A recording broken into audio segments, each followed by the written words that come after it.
Hey guys, welcome back to my channel. Kung bago lang kayo sa channel ko, ako nga pala si Annalyn Tapa. Welcome kayong lahat.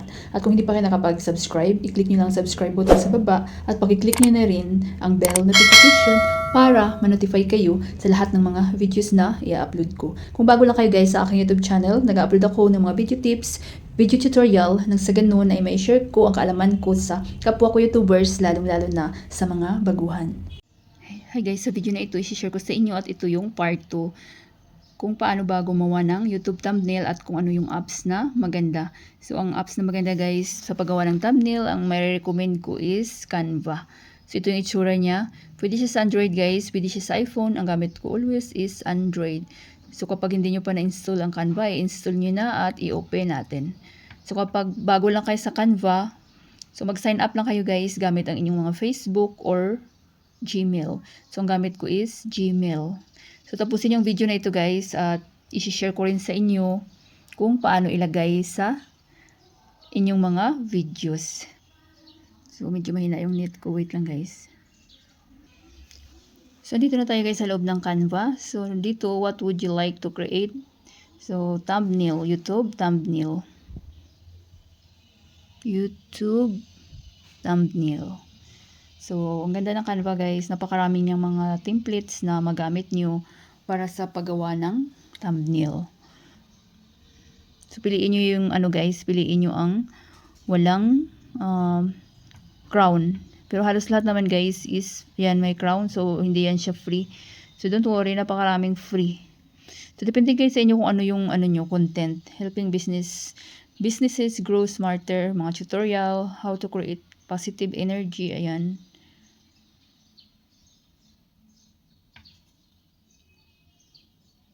So, pili lang kayo guys. So, biceps and triceps. So, cinematic traveler, about sa travel ba. Ayan, business podcast. How to reset your life. It changed my life. Ayan, about sa ganito yung mga content nyo. So, i-try natin guys. I-click natin to. So, kagandahan sa Canva guys, pwede nyo siyang palitan ng sarili nyong picture para sarili nyo talaga. So, i-click nyo lang tong photo.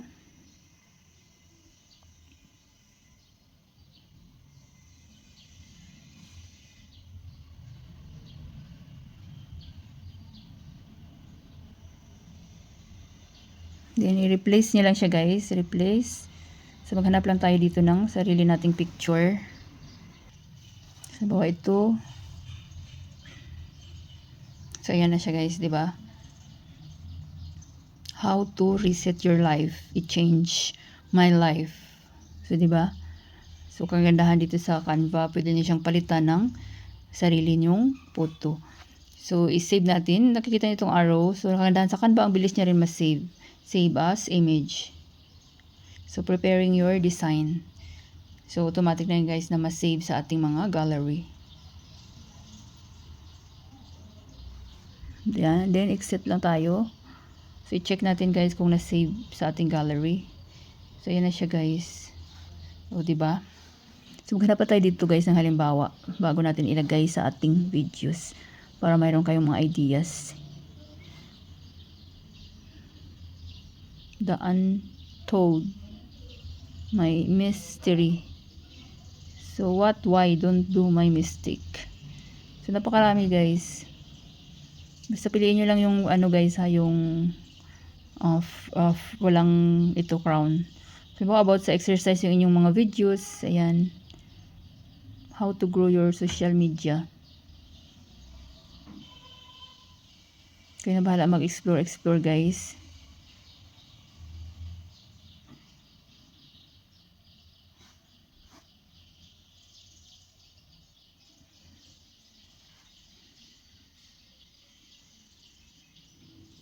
Kagandahan. Meron din akong tutorial nito guys kung paano gamitin ang Canva. Pwede kayo makagawa dito ng YouTube banner, mga YouTube profile picture.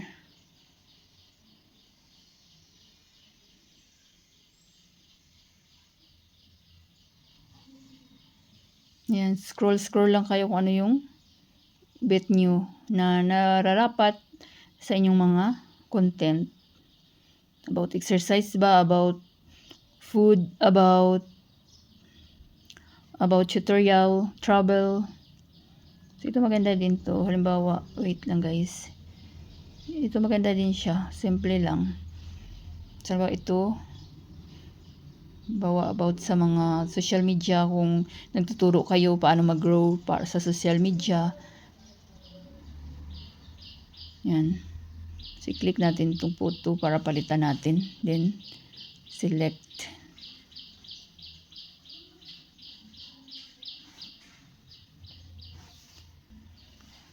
Yan, replace. Hanap lang ako dito guys ng photo ko.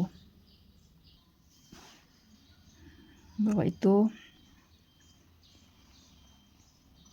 So, yan. Sarili na nating photo. How to grow your social media. So, i-crop lang natin kasi natabunan yung social media. Yan. Crop din siya i-crop. Then, so dapat pangalan ng ating YouTube channel dito sa Olivia Wilson. So, click nyo lang yan guys. Yung text na yan. Then, edit. X nyo lang. Then, Annalyn. Pangalan ng ating channel. Annalyn Tapa. Yan. Diba? So, kayo na bahala guys mag-explore. So, i-save na natin.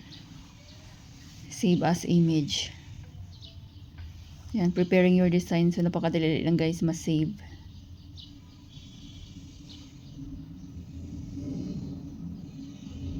So, yan. Na-save na. So, i-make sure na save siya. Punta tayo sa gallery. So, yan na siya guys. Yan. Then, ilagay na natin sa ating YouTube videos. So, para kompleto yung ating tutorial. So, dapat guys, naka-install na itong inyong YT Studio. So, si YouTube din may-ari nito na pinapagamit niya sa ating mga content creator para mapadali yung ating paglagay ng mga thumbnail, pag-upload ng mga videos. So, dito na rin ako nag-upload ng videos guys. Nag-i-edit ng mga thumbnail ko, mga title, description. So, lahat nandito na. Mayroong content. So, pag-click yung dashboard, makikita nyo yung inyong subscribers, watch time, estimated revenue, kapag monetize na kayo. So, sa content naman, dito nyo makikita yung inyong mga na-upload na videos, long videos, live, short videos. So, sa community naman, dito nyo makikita yung inyong mga comment ng inyong viewers. Dito kayo mag-reply. Pwede kayo mag-delete ng mga comment dito, mag-reply ng mga comments. Sa earn, kapag monetize na kayo, dito nyo makikita yung inyong earnings. So, dito tayo sa content guys, para pakita ko sa inyo kung paano ilagay. So, meron akong video dito, nakaka-upload lang na wala pang thumbnail. So, napakahalaga talaga guys na maglagay kayo ng thumbnail sa inyong mga videos para attractive siya. Para maklik din ng mga viewers nyo. Kasi sa dami-dami ba namang nag-upload ng mga videos, di ba? Every minute, every hours, na maganda yung content. But take note, kung ano yung content nyo guys, so dapat yun din ang inyong thumbnail. So, huwag kayong gagawa ng mga thumbnail na iba para mapaklik lang yung viewers nyo. Kasi hindi na rin babalik yung mga viewers nyo guys. Kasi sabihin nilang sinungaling kayo. So, dapat kung ano yung videos nyo, tutorial. So, tutorial din yung inyong thumbnail. Food, dapat food. About din sa food yung inyong thumbnail. Exercise, about din sa exercise yung inyong thumbnail. So, click na natin itong ating video. So, nakikita nyo guys, itong parang pencil. Yan. So, click nyo uli itong pencil. So, nakikita nyo custom thumbnail. I-click nyo. So, ayan na yung nagawa nating thumbnail. So, halimbawa ito kanina. Then, i-done nyo. So, ayan na siya guys, di ba? So, napakadali lang maglagay ng thumbnail at magawa. Then, i-done nyo lang siya guys. So, sa akin, hindi ko na siya i-done dahil hindi naman about sa ganito yung topic ko. So, about iba naman yung topic ko guys. Discard ko lang. So, kapag gusto nyo guys, halimbawa may mga thumbnail kayo, mga ilang taon nang mga ilang taon nyo nang nagawa yung thumbnail nyo na dati hindi nyo pa alam kung paano gumawa ng mga gandang thumbnail. So, pwede nyo siyang palitan guys. Anytime, pwede nyo siyang palitan kung marunong na kayo gumawa ng thumbnail. So, halimbawa, palitan nyo ang thumbnail nyo. Click nyo lang itong mga videos na gusto nyo palitan ang thumbnail. Then, i-click nyo ulit itong edit. Then, itong pencil. Then, ayan guys, change. So, pili kayo ulit dyan sa nagawa nyong thumbnail. So, ayan. Click nyo. Then, i-done nyo lang. So, done. So, ayan. So, napakadali lang talaga guys. Maggawa ng thumbnail, mag-edit ng thumbnail, at maglagay. So, i-install nyo lang ang Canva. At itong YT Studio. So, i-discard ko lang sa akin guys. So, mayroon din akong tutorial guys kung paano gamitin ang Canva. Kasi pwede rin kayo makakagawa guys ng mga YouTube banner sa Canva at saka profile picture sa Canva. So, andito na lahat. Napakaganda apps na ito. So, napakahalaga na mayroon kayo nito kapag mga content creator na kayo. At itong YT Studio guys. So, free lang siya. Paano gamitin ang YT Studio? Mayroon akong tutorial nito. I-install nyo na siya guys. Pwede siya sa Android. Pwede siya sa iPhone. Ang gamit ko always is Android. So, install nyo na kasi pwede, dito nyo na makikita guys, dito na ako nag-upload ng mga videos ko. So, mayroon na akong tutorial kung paano mag-upload ng video gamit ang YT Studio. So, pwede kayo mag-edit dito ng mga title, mga description nyo, maglagay ng mga tags. So, dito rin kayo pwedeng mag-reply ng mga comment galing sa inyong mga viewers. Mag-delete ng comment. So, napakahalaga nito guys. Free lang din siya. Si YT din ang may-ari nito. So, pag meron kayo guys mga question, suggestion, request about tutorial, so huwag kayo guys mahiya na magtanong at mag-iwan ng comment ini videos ko at mababasa ko yan at gawa natin ng tutorial. So, salamat pala sa laging pag-support at laging pagtangkilik ng aking mga tutorial videos. So, laban lang tayo sa buhay guys. Tuloy-tuloy lang. Huwag kayong mawala ng pag-asa. At tiwala lang sa may kapal. Always pray. Wala namang permanente dito sa mundo. Sana guys may natutunan kayo sa video tutorial ko na ito at maraming salamat sa panonood. Kung meron kayong mga question, suggestion, and request, just leave a comment down below. At kung hindi pa kayo nakapag-subscribe, i-click nyo lang ang subscribe button sa baba at pakiclick nyo na rin ang bell notification para ma-notify kayo sa lahat ng mga videos na i-upload ko. Always be happy guys, be positive, avoid nega. See you next time!